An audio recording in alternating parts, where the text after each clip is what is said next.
映画好きにとって毎年この時期が一番そわそわする。日本映画の1年を締めくくる日本アカデミー賞の季節が近づいてきた。第49回日本アカデミー賞授賞式は2026年3月13日、東京グランドプリンスホテル新高輪で開催される予定だ。対象となるのは2025年1月1日から12月31日までに公開され、協会の選考基準を満たした日本映画作品。ノミネートの発表は例年通り1月頃。しかしその発表を待つ前に映画の情報をたっぷり吸収したチャッピーが一足早くノミネート作品と受賞候補を予想してみたい。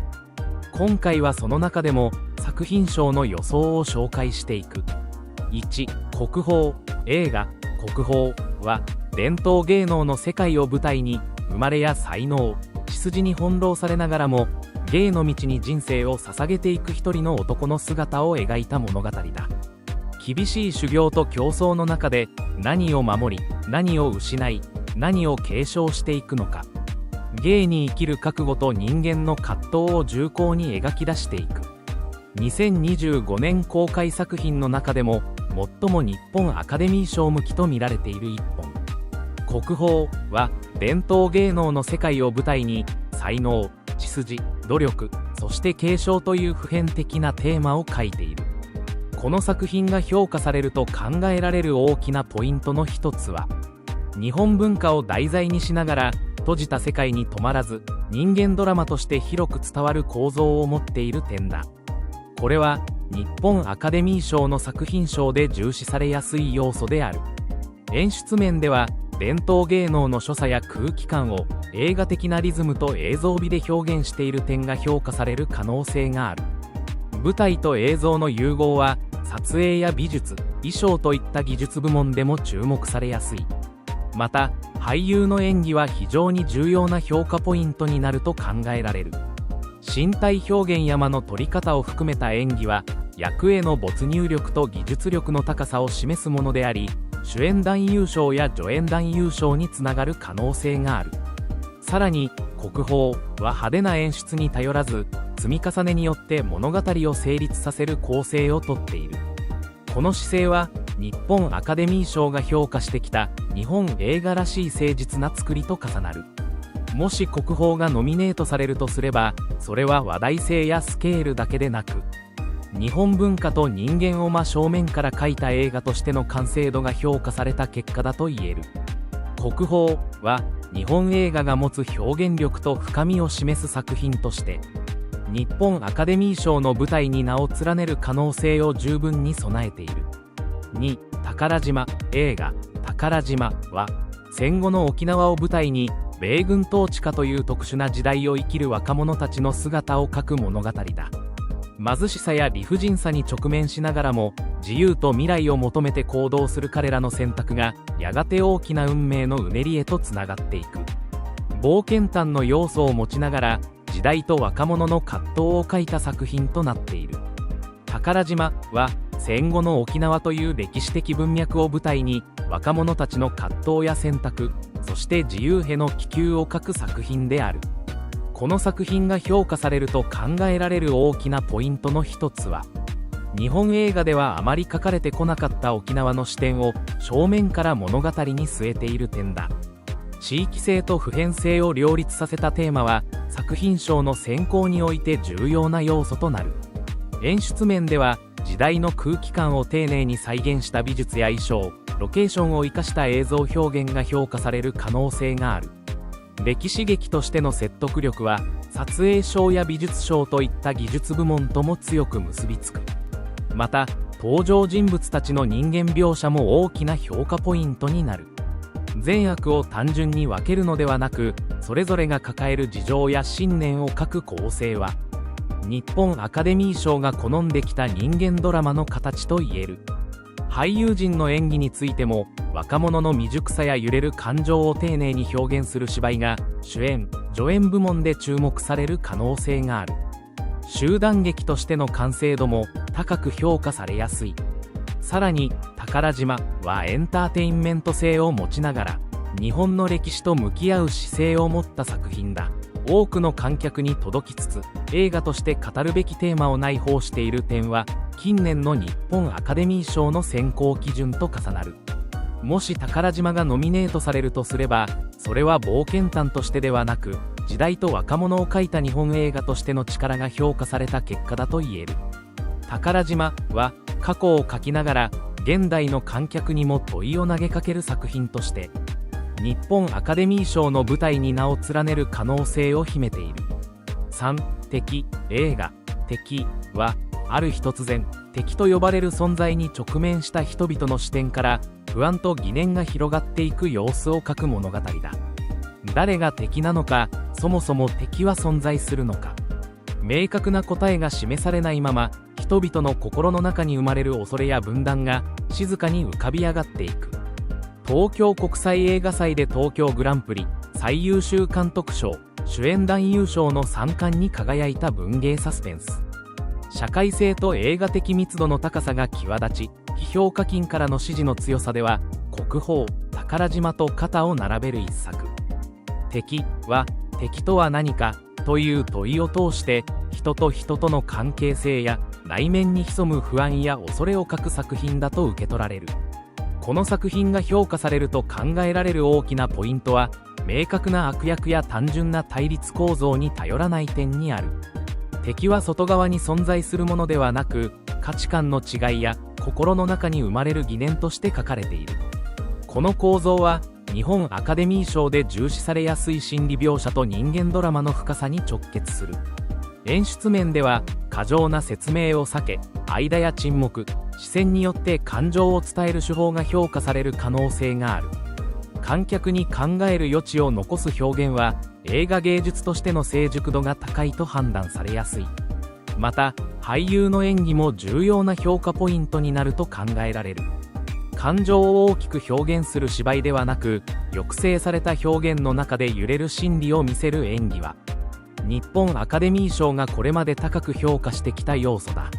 さらに、敵は社会や時代と無関係ではないテーマを内包している。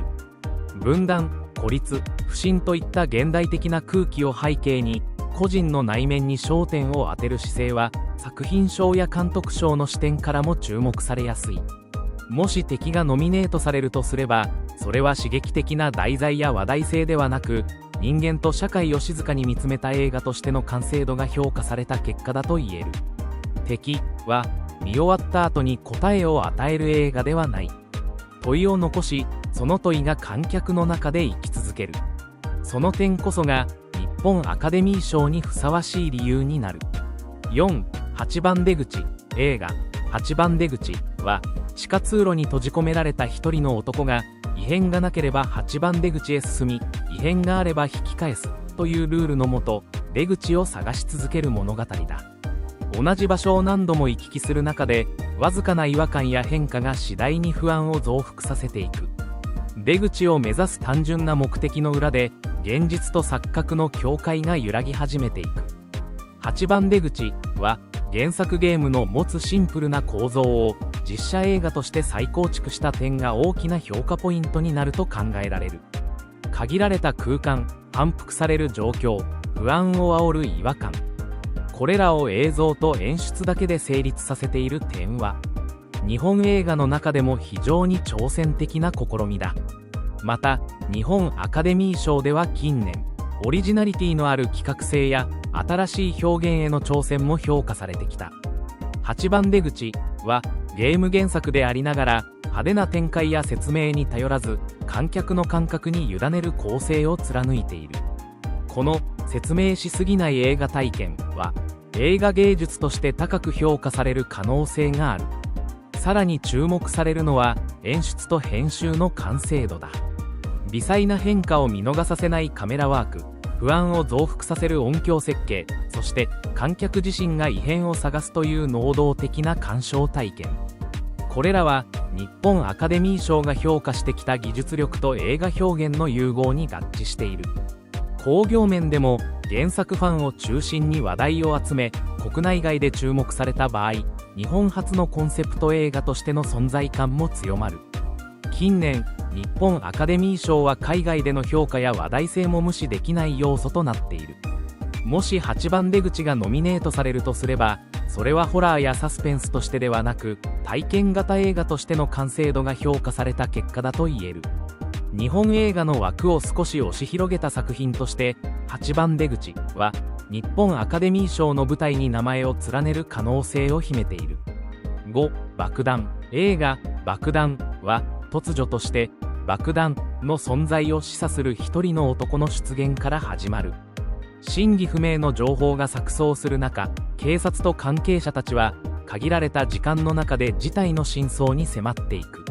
物語は爆弾そのものよりも、それを信じるべきか疑うべきかという人間の判断と心理に焦点を当てる。緊張感が持続する状況の中で、一つの選択が社会に大きな影響を及ぼしていく。爆弾は極限状態に置かれた人間の心理や暴力と日常が隣り合わせに存在する社会の不安をサスペンスというジャンルの中で書いている。物語の核となるのは爆弾という直接的な脅威そのものではなく、それを前にした人間の判断、恐怖、そして選択だ。この構造は日本アカデミー賞で評価されやすい人間ドラマとしての強度を備えている。評価されると考えられるポイントの一つは脚本の完成度だ。会話の緊張感、情報の出し方、時間の使い方によって観客の集中力を途切れさせずに物語を進めていく構成は、脚本賞や作品賞の観点からも注目されやすい。また演出面では過剰な演出に頼らず、空気感や間によって不安を積み重ねていく手法が評価される可能性がある。爆発的な展開よりも静かな緊張を持続させる演出は、日本映画らしい表現として選考委員の目に留まりやすい。俳優陣の演技も大きな評価ポイントになると考えられる。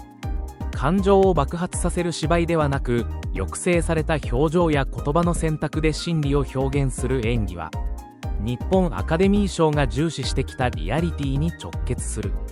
さらに爆弾はエンターテインメント性と社会性を両立した作品として幅広い観客層に訴求する可能性を持つ。この点は近年の日本アカデミー賞が評価してきた多くの観客に届いた映画という基準とも重なる。もし爆弾がノミネートされるとすれば、それは刺激的な題材そのものではなく、現代社会を映し出す映画としての完成度が評価された結果だと言える。サスペンスの枠を超え、人間と社会を描いた一本として、爆弾は日本アカデミー賞に名を連ねる可能性を秘めている。チャッピーは2025年公開作品の興行動向と批評票を分析し、作品賞を予想した。これらは公式ノミネーション発表前の予想であり、実際の優秀賞発表は例年1月に行われる。果たして我々のチャッピーの予想は合っているのか。ノミネート発表を待つとしうよう。